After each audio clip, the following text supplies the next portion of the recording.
but before he could confess to Paul, Paul left the place. Although he was eager to know the truth, his resentment overpowered his reason. Seeing Paul rush out so quickly, Annie knew he hadn't had a proper conversation with his father. At Annie's suggestion, Paul returned to the house. His father finally explained the truth from years ago. It turned out that Paul's brother had accidentally fallen from a tree while hanging Christmas lights. His father, consumed by guilt, had left without saying goodbye. He had originally wanted to take Paul with him, but thinking that his wife would be very lonely on her own, he chose to leave alone. Although his father's approach was too extreme, his love for the family had never diminished. Paul forgave his father, and this father and son, who hadn't seen each other for over 20 years, put aside their differences. In the evening, his father prepared a hearty dinner for them both and gave Annie her mother's address. Paul then decided to accompany Annie to find her mother. Going through this experience elevated their relationship, and when they looked at each other again, there was a romantic spark in their eyes. That night, they stayed at a hotel at the foot of the mountain. When Paul learned it was Annie's birthday, he quickly ordered a cake for her. In the romantic atmosphere,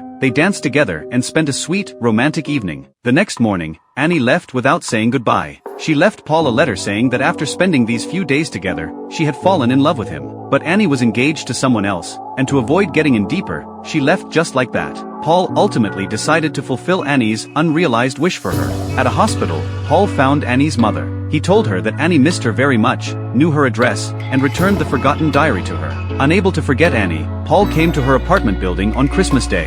They talked on the phone through the window. Paul said he had planned to be alone for the rest of his life, but since meeting her, he had changed his mind. Although Paul was completely sincere, Annie still rejected him. While Annie loved Paul too, she couldn't betray her fiancé. Just as Paul was packing to return to New York, a familiar figure appeared across the street. Just like their first meeting, Paul waited for Annie to have a change of heart. No synopsis can replace the original film. This movie is called The Noel Diary.